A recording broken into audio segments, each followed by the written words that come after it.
दोस्तों, मैं हरीश जोशी आपका स्वागत करता हूं अपने रूफटॉप ऑर्गेनिक गार्डन में। और हमारा शेड्यूल बहुत टाइट होता है दोस्तों। जैसे ये फ्लावर्स का टाइम इस महीने में लगाना है तो उसी महीने में लगाना है। अगर हम थोड़ा सा पीछे हो गए तो अच्छे रिजल्ट हमें नहीं मिलेंगे। इसी प्रकार से अगर ये वाली सब्जी मुझे इस महीने में लगानी है तो वहीं पर हमें लगानी है। थोड़ा सा पीछे हो गए तो हमें बेस्ट रिजल्ट नहीं मिलते। दोस्तों, हम कंटेनर गार्डनिंग करते हैं, यानी कि एक छोटे से पॉट के अंदर ज़्यादा से ज़्यादा 20 किलो, 30 किलो, 50 किलो, 60 किलो मिट्टी को लेकर हम गार्डनिंग करते हैं। दोस्तों, ये हमारे खेत नहीं है कि जहाँ पर एकदम से आपकी जड़ें चारों तरफ से फैल जाए और बहुत अच्छा ग्रोथ आपको मिले। जब हम कंटेनर गार्डनिंग की बात करते हैं दोस्तों, तो धीरे धीरे हमारा प्लांट बढ़ता है और वो जो डेवलपमेंट हमारे को खेत में मिलती है, ज़मीन में मिलती है, वो सब चीज़ें हमारे को कंटेनर गार्डनिंग में नहीं मिल पाती है। इसीलिए मैं आपसे कहता हूं कि जब भी आप कंटेनर गार्डनिंग की बात करते हैं, मिट्टी हमारी बहुत अच्छी होनी चाहिए। दोस्तों, मैं मिट्टी के लिए आपको बार बार प्रेरित करता रहता हूं। और पीछे मैंने आपको बताई थी एक मिट्टी, अगर आपने वीडियो नहीं देखा हो तो देख लेना, जिसमें मैंने ये बताया था कि अपनी मिट्टी को हम किस प्रकार से रिच बनाएंगे। मैंने आपको प्रोम बनाना सिखाया था। उसका फ़ायदा ये हो जाता है कि हमारी मिट्टी जो है वो फास्फोरस से पूरी भरपूर बन जाती है, कैल्शियम भी उसके अंदर आ जाता है और उसके अंदर एंटी फंगस भी आ जाता है, यानी कि फंगस रहित मिट्टी हमारी बन जाती है। तो आई होप कि आपकी मिट्टी सबकी अच्छी हो, मिट्टी आपने तैयार कर ली हो। तो दोस्तों, अब जुलाई का महीना चल रहा है और बिल्कुल सही समय है जब आपको अपनी सब्जियों की तैयारी कर लेनी है। अगर आपके वहाँ प्रोवाइडेड कि अच्छी धूप आती हो, मीन्स आपको अगर 5 से 6 घंटे की धूप आपकी या उससे ज़्यादा आती हो, तब आप कुछ सब्जियां लगाने की सोच सकते हैं दोस्तों। तो दोस्तों, बिना समय आगे गवाए हुए चलिए आगे बढ़ते हैं। और आगे बढ़ने से पहले मैं आपसे निवेदन करूंगा कि अगर आप नए हैं तो हमारे चैनल को सब्सक्राइब करें।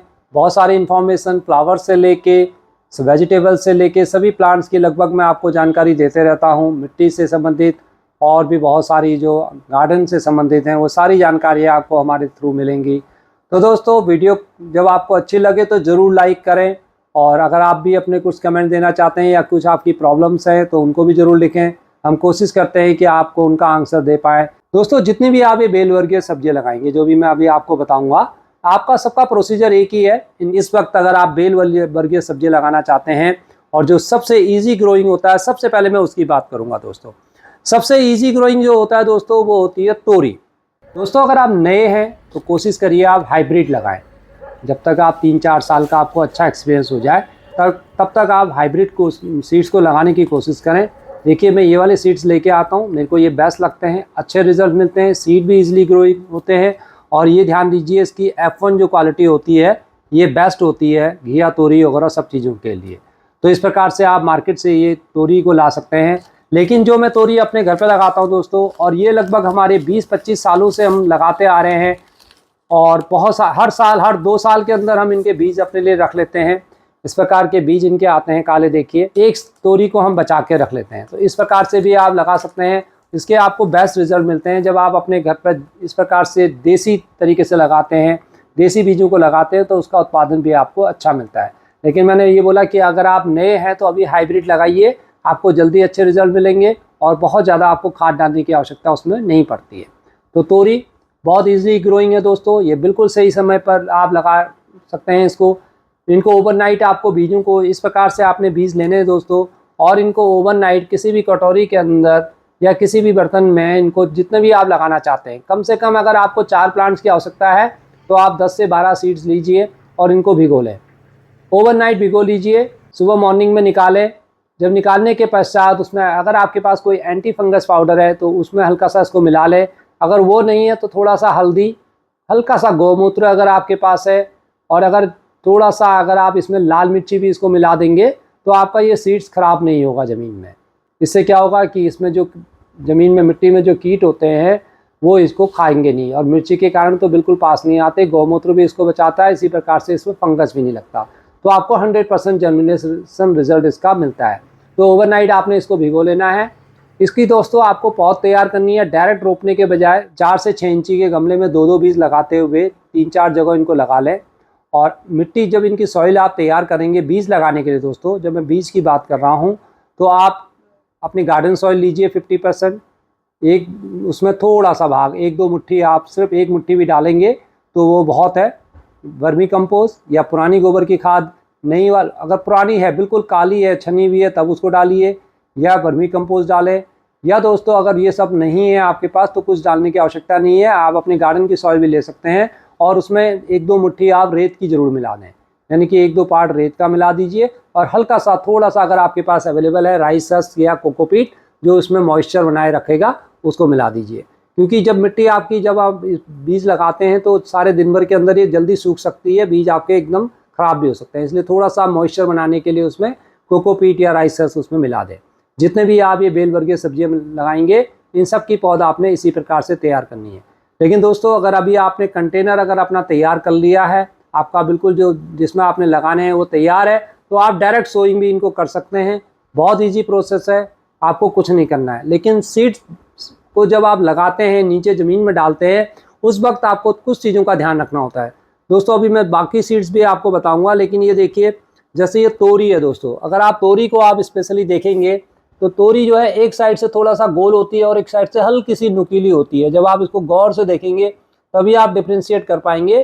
तो आपको जो नुकीला वाला भाग है वो ज़मीन में रखना है, और अगर आप इतना सब झंझट में नहीं रखना चाहते दोस्तों तो कुछ नहीं है, आप इसको ज़मीन में सिंपल इसी प्रकार से रख दें तब भी कोई बात नहीं है। लेकिन अगर आपको नुकीला भाग अगर पहचान में आ जाए तो उससे बहुत जल्दी बढ़ता है। अब सीड्स को कितना गहरा बोना है आपने दोस्तों, ये भी बहुत इंपॉर्टेंट है।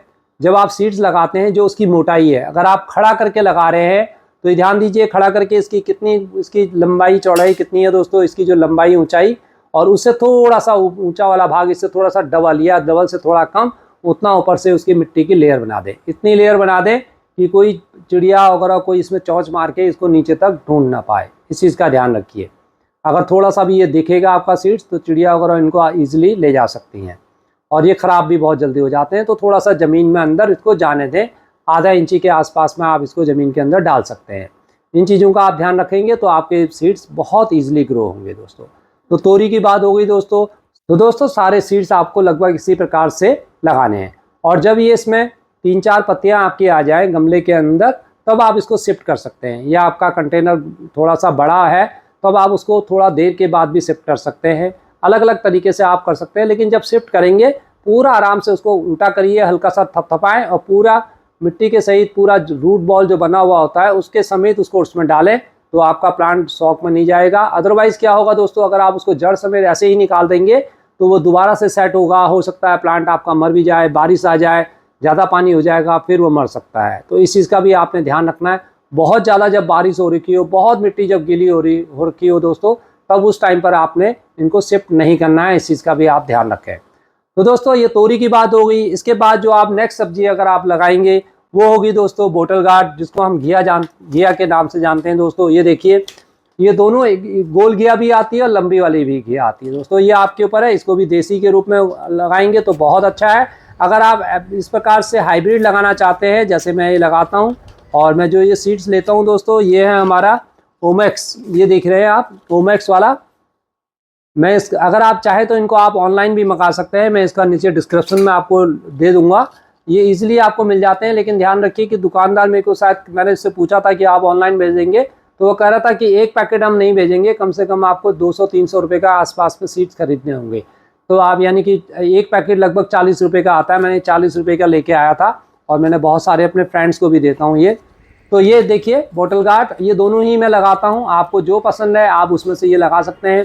लेकिन हाँ, तोरी, घिया, कद्दू, इन तीनों चीज़ों के लिए एक चीज़ का आप ध्यान रखिए कि इनके लिए आपका कंटेनर बहुत बड़ा होना चाहिए। जिसमें भी आप लगा रखे हो, बड़े साइज़ के ग्रो बैग हो, आपके 24 बाई 24 का ग्रो बैग हो या 18 बाई 24 का ग्रो बैग हो, यानी कि 18 इंची उसकी हाइट हो या 24 इंची उसका हाइट हो या 18 इंची उसकी चौड़ाई हो, जिसके अंदर कम से कम 50 से 60 किलो मिट्टी आ जाए, ऐसा ग्रो बैग आपको लेना है। और अगर आप चौड़ा बड़ा वाला ग्रो बैग लगा लेते हैं तो वो तो इसमें बेस्ट है दोस्तों, उसकी रूट्स बहुत अच्छी नीचे तक जाती हैं, दूर दूर तक जाती है, और एक ग्रो बैग के अंदर आप 2 से 3 प्लांट इजीली लगा सकते हैं, आपको बहुत फ़ायदा होगा दोस्तों। खास तौर पर मैं तोरी की बात नहीं करूँगा, लेकिन घिया के लिए क्या होता है दोस्तों, इसमें कई बार क्या होता है हमारी घिया में सिर्फ मेल फ्लावर आते हैं, फीमेल नहीं आते, या किसी में आपके फीमेल आएंगे तो मेल फ्लावर नहीं आएंगे। उस वक्त बहुत गड़बड़ी होती है दोस्तों। उस वक्त क्या होता है, आपको पता है कि आपकी 4 घिया लग गई, लेकिन 4 घिया में 4 के 4 आपके फीमेल फ्लावर आए हुए हैं। अब आप मेल फ्लावर ढूंढ रहे हैं कि मैं इसका सेल्फ पॉलिनेशन कर दूं, जो आगे मैं आपको डिटेल वीडियो में बताऊंगा कि किस प्रकार से करते हैं, तो आपके पास मेल फ्लावर ही नहीं होगा। तो अल्टीमेटली दोस्तों वो चारों आपकी जो घिया लगी हैं, जो फीमेल फ्लावर लगे हुए हैं, वो सब खराब हो जाएंगे, क्योंकि वो कन्वर्ट हो नहीं पाएंगे, फ्रूट्स में बन ही नहीं पाएंगे जब तक कि आपके पास मेल फ्लावर ना हो। तो इसलिए कोशिश करें 3 से 4 प्लांट लगाएं और 2-3 जगह अलग अलग लगा दें। अगर हो सकता है तो एक छोटे कंटेनर में भी कहीं पर एक घिया लगा दें, वहाँ पर आपको सिर्फ शायद मेल फ्लावर मिलेंगे, उनके साथ आप पॉलिनेशन भी कर सकते हैं। It is one of the option दोस्तों। तो ये ध्यान रखिए कि घिया कद्दू जो आगे हम लगाएंगे, ये कद्दू इस प्रकार से, ये भी हाइब्रिड में लीजिए, क्योंकि इसको आप देसी तरीके पे लेंगे छत पर उगाना बहुत मुश्किल होता है, बहुत बड़ा कंटेनर इसके लिए चाहिए होता है, और हाइब्रिड में बहुत अच्छे आ जाते हैं दोस्तों। मैं जब भी लगाता हूँ मेरे को 10 से 15 ये कद्दू मिल जाते हैं। इनकी मिट्टी कैसी हो, इन सब जितने भी आप ये सब बना रहे हैं, मिट्टी इनकी वेल ड्रेन होनी चाहिए। जितनी मिट्टी आपने ली है उसमें लगभग आप 15 से 20% रेत जरूर मिलाएं, जरूर मिलाएं। खाद अच्छी डालें दोस्तों। 50% गार्डन सॉइल लीजिए, सिर्फ 30 या 40% उसमें कंपोज मिला दें आप, और 10 से 15% उसमें रेत मिला दें। बाकी आपको कुछ मिलाने की जरूरत नहीं है। डिपेंड करता है कि आपकी मिट्टी कैसी है। पहले से ही अगर मिट्टी रेतीली वाली है, दोमट मिट्टी अगर आपकी है, तो उसमें रेत मिलाने की आवश्यकता नहीं है। 50% आप अपनी मिट्टी लीजिए, 40% आप अपनी कोई भी कंपोज लें, किसी भी प्रकार की कंपोज लें। बेस्ट है किचन कंपोज। किचन कंपोज के साथ साथ थोड़ा सा अगर आपको काउडंग मिल जाता है तो वो लीजिए, उन दोनों को मिलाएं, क्योंकि हैवी फीडर है, इनके लिए आपको खाद की बहुत आवश्यकता होगी। और साथ साथ में अगर थोड़ा सा आप उसको हल्का करना चाहते हैं इजीली, जिससे ग्रो हो जाए, मिट्टी टाइट ना हो, तो कोकोपीट या राइस हस्क भी उसमें मिला सकते हैं। और अदरवाइज तो सूखी पत्तियां बेस्ट ऑप्शन होती है। नीचे अगर आप सूखी पत्तियों का एक लेयर लगा देते हैं, या किचन कंपोस्ट आपकी बनी हुई है तो वो सूखी पत्तियों से बनी हुई है, तो उसका तो फिर दोस्तों कुछ मुकाबला ही नहीं है। तो ये 3 सब्जियां, ये 3-4 सब्जियां हो गई दोस्तों, जिनको हम जरूर लगाना चाहिए। साथ साथ में आप करेला आप एक ऐसे कंटेनर में लगा सकते हैं जो 18 इंची का हो, 16 इंची का हो, कम से कम 16 इंची का तो हो। उसके अंदर 1-2 प्लांट लगा दीजिए। ऐसे 2 प्लांट लगाइए एक में, और 2 प्लांट लगाइए एक में, तो आपको करेले बहुत अच्छे मिल जाएंगे। और अगर आपके पास क्यारी अच्छी खासी बनी हुई है छत में, तो वहां पर भी इनको लगा दीजिए, तो करेला बहुत इजीली ग्रो हो जाता है। इसमें पॉलिनेशन की कुछ जरूरत नहीं होती है, सेल्फ पॉलिनेशन होता है। इसके अंदर छोटे छोटे पीले फूल आते हैं। तो इसकी भी मिट्टी दोस्तों उसी प्रकार से आपने बनानी है जो मैंने अभी आपके साथ डिस्कस किया, कद्दू घिया वगैरह। अगर आप लगा सकते हैं, आपके पास स्पेस है, तो आप इस वक्त खीरा लगा सकते हैं।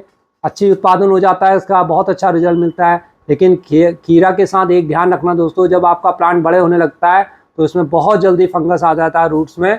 तो इसमें आपको एंटी फंगस पाउडर का थोड़ा सा इस्तेमाल करना है, खासतौर पर जब तक कि आपकी बेल ऊंची ना हो जाए। ज़्यादा बारिश होती है, जब पानी ज़्यादा होता है, तब इसके अंदर एकदम से प्लांट मर सा जाता है। तब आपको थोड़ा थोड़ा एंटी फंगस पाउडर का 15-20 दिन में इसमें इस्तेमाल करें। अच्छी मिट्टी बनाएं, भुरभुरी मिट्टी बनाएं, पानी इजीली निकलने वाला मिट्टी बनाइए। ये हमारे बड़े बड़े प्लांट थे दोस्तों, जो मैंने आपको बेल वर्गीय सब्जी में बताया। ये 4 आपके ऐसे प्लांट हैं जिनके लिए आपको थोड़ा सा मचान की जरूरत पड़ेगी, जिनके लिए आपको सपोर्ट की जरूरत पड़ेगी। घिया, तोरी, करेला, इन सब चीज़ों के लिए एक मचान एक ऊंचाई तक हो, कम से कम 5-6 फुट तक ऊंचा जाए। आप कुछ तारों से, रस्सियों से, या किसी जाली से, या ऊपर छप्पर बनाकर इनको लगाएंगे तो आपको बहुत बेहतरीन रिजल्ट मिलेंगे। इस चीज़ का ध्यान रखें। बरसात के दिनों में खास तौर पर इनको ज़मीन से ऊपर उठाना बहुत आवश्यक है, अदरवाइज़ हमारे फ्रूट्स भी ख़राब हो जाते हैं। लगेंगे फ्रूट्स आपके, लेकिन मिट्टी के अंदर जब बारिश आती है तो वो फ्रूट्स ख़राब हो जाते हैं, बहुत जल्दी उनमें फंगस आ जाता है, कीट का बहुत जल्दी अटैक होता है। लेकिन अब अगर आप नए गार्डनर हैं तो मैं आपको कहूँगा, नए गार्डनर हैं तो नए गार्डनरों के लिए ये होता है दोस्तों, जो आप देख रहे हैं बैगन, वाइट बैगन, ये इस प्रकार से गोल बैगन काले वाले, ये देखिए F1 वैरायटी के ही है ये वाले बैगन F1। ये वाइट वाले जो सफ़ेद बैगन होते हैं, आजकल इस प्रकार से हरे वाले बैगन भी आते हैं, और बैगनी रंग के बैगन वाले वो वाले बीज भी आते हैं। बैगन में आजकल 5-6 किस्म आने लगी है। कोई सा भी बैगन आप बीज ले लीजिए जो आपको अच्छे लगते हैं। और बैगन के लिए जो आपका कंटेनर होना चाहिए दोस्तों, जिसमें आप इनको लगाएंगे, वो कम से कम 12 इंची बाय 12 इंची का हो। अच्छी खाद वाली मिट्टी बनाइए। इसमें बहुत ज़्यादा खाद की आवश्यकता नहीं है, लेकिन 30%, मैं 30% उस खाद की बात कर रहा हूँ। अगर आप बिल्कुल आपकी मिट्टी नहीं है, अगर पहले से ही मिट्टी बहुत अच्छी है, तो आप 20% भी डालेंगे तब भी चलेगी। आपकी पहले से ही मिट्टी बुरबुरी है, पहले उसमें आपने पहले बहुत अच्छी खाद डाली हुई है, तो अब आपको 30% डालने की आवश्यकता नहीं है। बार बार आप बहुत ज़्यादा खाद डालते हैं तो आपका मिट्टी अल्कालीन हो जाती है। इस चीज़ का भी आप ध्यान रखें, फिर आपका प्लांट ग्रो नहीं होता है, उसमें अच्छे रिजल्ट्स आपको नहीं मिलते हैं। तो हमेशा खाद पर मत जाइए। तो बैगन आप इजीली लगा सकते हैं। बैगन के लिए पहले पौध तैयार कर लें। एक 5-6 इंची के गमले में थोड़ा सा मिट्टी, कोकोपीट और रेत लेते हुए उनके उसमें हल्की सी मिट्टी को अच्छी दबा लें, इनके बीज को डाल दें और ऊपर से कोकोपीट की एक हल्की पतली लेयर बना दें। 8 से 10 दिनों के अंदर ये बैगन के बीज आपके बाहर आ जाते हैं, प्लांट तैयार हो जाता है। 20 से 25 दिन के अंदर ये पूरा आपका शिफ्टिंग के लायक बन जाता है। तब आप इनको छोटे छोटे 10 बाई 12 या 12 बाई 12 के ग्रो बैग में इनको लगा सकते हैं। बड़ा कंटेनर है तो 2-2, 3-3, 4-4 इसके अंदर आप लगा सकते हैं प्लांट्स। अगर आपने 5-6 प्लांट लगा लिए तो आपके घर के लिए सफिशिएंट हो जाते हैं। जी हमारी मिर्च दोस्तों हम सभी खाते हैं और हरी मिर्च तो बहुत अच्छी होती है सेहत के लिए। आपको शायद पता हो कि हरी मिर्च अगर हम खाते हैं तो हमें हाई बीपी होने की समस्या बहुत कम रहती है।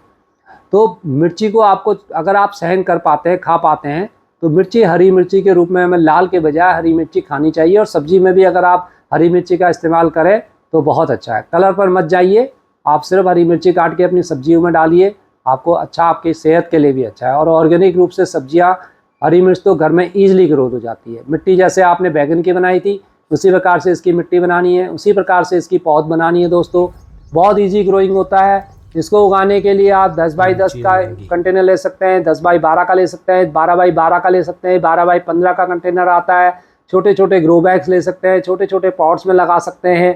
एक 6-6, 8-8 इंची के पॉट में भी लगा दीजिए, एक प्लांट 8-10 प्लांट लगा दीजिए। घर की ऑर्गेनिक चीज़ें हमें मिलती रहती है। तो मिर्ची बहुत ईजी ग्रोइंग है और बहुत ईजिली से आपको ग्रो हो जाती है। आगे कुछ सावधानियाँ बरतनी पड़ती हैं, वो दूसरी वीडियो में आपको मैं बताऊँगा। दोस्तों इस वक्त अगर अभी तक आपने भिंडी नहीं लगाई है तो एक ऑप्शन होती है आपकी भिंडी की। आप ये जो मेरे पास भिंडी देख रहे हैं ये लाल रंग की भिंडी है। ये मैंने इस बार ही ली है, ख़रीदी है और अभी इनको लगाया हुआ भी है। थोड़े से इनकी पौध उग आई हैं तो जुलाई और लास्ट जुलाई तक आप इनको ग्रो कर सकते हैं। उसके बाद फिर अगस्त, सितंबर, अक्टूबर में इनको ना लगाएं क्योंकि फिर आपको बहुत ज़्यादा सर्दियों में इसके बेहतरीन रिजल्ट नहीं मिलेंगे। हालांकि जो भिंडी होती है हमारी वो मार्च से हम लगाना स्टार्ट कर देते हैं, लेकिन जुलाई तक इसका एंड होता है। तो इस वक्त भी आप भिंडी को लगा सकते हैं। इनको डायरेक्ट लगाया जाता है, इनको शिफ्टिंग नहीं किया जाता है, ये ध्यान रखना। अगर आप शिफ्ट करके लगाएंगे तो आपका प्लांट 100% मर जाएगा। तो जिस भी कंटेनर में आप लगा रहे हैं 12 बाई 12 का कंटेनर लीजिए, उसके अंदर 2-3 बीज डाल दें। जो अच्छा प्लांट हो बाद में उसको रहने दें, बाकी 2 को निकाल दें। तो इस प्रकार से 6, 7, 8 गमले आप तैयार कर लेंगे तो उसके अंदर भिंडी की आपके अच्छी पौध मिल जाएंगी। और अगर आप ग्रो बैग में लगा रहे हैं तो एक ही ग्रो बैग के अंदर 10 से 12 भिंडी के प्लांट लगा लीजिए तो आपको बहुत अच्छे रिजल्ट मिलेंगे। आप देख रहे हैं, देखिए मेरी छोटी पौध, ये देखिए छोटी छोटी जो मेरी लाल भिंडी है जिसको आप देख रहे हैं। और ये अभी मैंने लगाई है, 5-6 गमलों में लगाई हुई है दोस्तों। और लेकिन क्योंकि मेरे पास बहुत ज़्यादा स्पेस वो हो जाता है, बस शौक के कारण मैंने लगाया। इस बार इसको चेक करते हैं कि कितनी अच्छी हमारी लाल आती है। और दूसरी भिंडी जो हमारी गर्मियों में लगभग ख़राब सी हो गई थी लू के कारण, अब देखिए इनमें रिजल्ट अच्छे आ रहे हैं और हमारी अब ये भिंडी लगनी भी स्टार्ट हो गई है। करीब करीब मेरे पास ये मैंने गिने हैं 18 से 20 पेड़ में प्लांट है और ये बहुत होते हैं जो हमें हफ्ते में 2 दिन की सब्जियां हमें दे देते हैं। तो ये लगभग मेरे को अगस्त, सितंबर, अक्टूबर तक, मिड अक्टूबर तक मेरे को ये सब्जियां देंगे तो बहुत बेहतरीन रिजल्ट इनसे हमें मिलता है। तो भिंडी भी आप इस वक्त लगा सकते हैं। अगली सब्जी है दोस्तों जो मेरे को भी बहुत पसंद है और आपको भी शायद पसंद हो। इस प्रकार ये सेम बोलते हैं दोस्तों इसको, और साथ में लोबिया भी इसको बोलते हैं। और ये बहुत अच्छी होती है, बेल में भी जाती है और छोटे छोटे पौध के रूप में भी रहती है। इस प्रकार से इसके सीड्स आते हैं देखिए। और इन सीड्स को आपको भिगाने की भी आवश्यकता नहीं है, इनको आप डायरेक्टली जिस पॉट में लगाना है डायरेक्ट लगा दें। आपका प्लांट 3 से 4 दिन के अंदर एकदम से ये आ जाते हैं। उसके बाद अगर ये बेल के उसमें जा रहा है थोड़ा सा सपोर्ट दे दीजिए, आपको ये सितंबर, अक्टूबर, नवंबर तक यानी कि इवन दिसंबर तक भी ये फ्रूटिंग देते रहेंगे। गुच्छों में इनके फ्रूट्स आते हैं और बीच बीच में इसमें लिक्विड फर्टिलाइज़र का प्रयोग कीजिए। इसके साथ एक सबसे बड़ी दिक्कत ये आती है कि इसमें माइट्स का अटैक होता है। जब आप इनको लगाएंगे, सेम वगैरह को लगाएंगे तो छोटे छोटे काले काले कीड़े आप पाएंगे। तो इसमें अक्सर आप उनको आने से पहले नीम ऑयल का स्प्रे करते रहें, उसमें थोड़ा सा गौमूत्र वगैरह और डाल दें, या दूसरे मैंने आपको जैसे बताया तंबाकू का यूज़ उसमें कर लें। तो ये सब चीज़ों से आप बचे रहेंगे और ये सब्जी आपकी बहुत अच्छी होती है, बहुत बेहतरीन रिजल्ट मिलते हैं। ईजी ग्रोइंग है दोस्तों, आप इसको ईजिली ग्रो कर सकते हैं। आप देख रहे हैं मेरी, ये देखिए मैंने देखिए लगा रखी है। इस प्रकार से छोटी छोटी मेरी पौधे भी हो रखी है दोस्तों। और आप देख रहे हैं अब ये लंबी लंबी बेल के रूप में ऊपर जा रही है। लगभग मेरे पास ये 10-12 प्लांट हैं और ये मेरे को बहुत अच्छे रिजल्ट देंगे। आगे आने वाले अगस्त के 15 अगस्त के आसपास में शायद इनमें फ्रूटिंग स्टार्ट हो जाएगी। हर सब्जी आपके 2 से 3 महीने का समय लेती है, तो इतना समय थोड़ा सा आपको देना पड़ेगा। ये देखिए दोस्तों आ गया है फ्रेंच बीन। इसको आप अभी नहीं लगाएंगे, फ्रेंच बीन को हम लगाएंगे सितंबर या अगस्त के एंड में या सितंबर में लगाइए। ये सर्दियों में जब सर्दियाँ आने को होंगी तो उस टाइम पर आपको फ्रेंच बीन्स बहुत अच्छा रिजल्ट देती है, इसको उस टाइम पर आप लगाइए। और साथ में आप टमाटर, बहुत सारे लोग इस वक्त टमाटर लगाने की बात करते हैं दोस्तों, लेकिन इस वक्त टमाटर लगाया नहीं जाता। खास तौर पर अगर आप गर्म स्थान पर रहते हैं, जैसे नॉर्थ इंडिया में आप रहते हैं, दिल्ली, पंजाब, हरियाणा, मध्य प्रदेश, इन सब जगहों पर टमाटर अभी आपका ग्रो करेगा नहीं। अगर आप लगा भी लेंगे, पौध आपकी हो जाएगी, लेकिन थोड़े दिनों बाद आप देखेंगे गर्मी के कारण आपका प्लांट ग्रोथ नहीं कर रहा है। तो थोड़ा रुकिए, अगस्त एंड के आसपास में इसको लगाना स्टार्ट करें। 15 अगस्त के बाद आप इसके सीड सोइंग कर दें और फिर आपके लगभग 10 से 12 दिन के अंदर इसके तैयार हो जाते हैं। और सितंबर के फर्स्ट वीक में आप फिर इनके प्लांट को अपने कंटेनर में लगा दीजिए। तो ये 2 महीने लेगा आपका, लगभग 2.5 महीने के आसपास में लेगा और फिर आपको नवंबर दिसंबर में इसकी फ्रूटिंग मिल जाएगी। दोस्तों सब्जी जो इन सब की मिट्टी लगभग ना आपको बहुत अच्छी बनानी है, ये ध्यान रखें।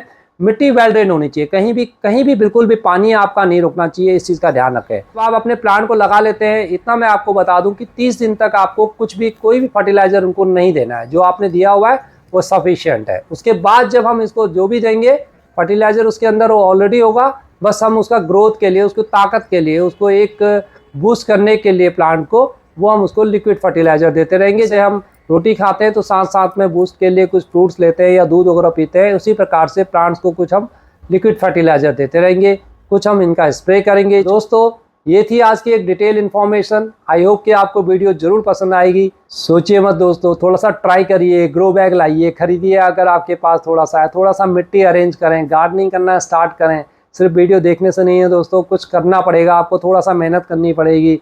आई होप कि आपको वीडियो पसंद आई होगी, तो लाइक कर दीजिए ना दोस्तों। फिर मिलते हैं, और हाँ, चैनल को तो सब्सक्राइब कर रखा है ना। बाय बाय दोस्तों।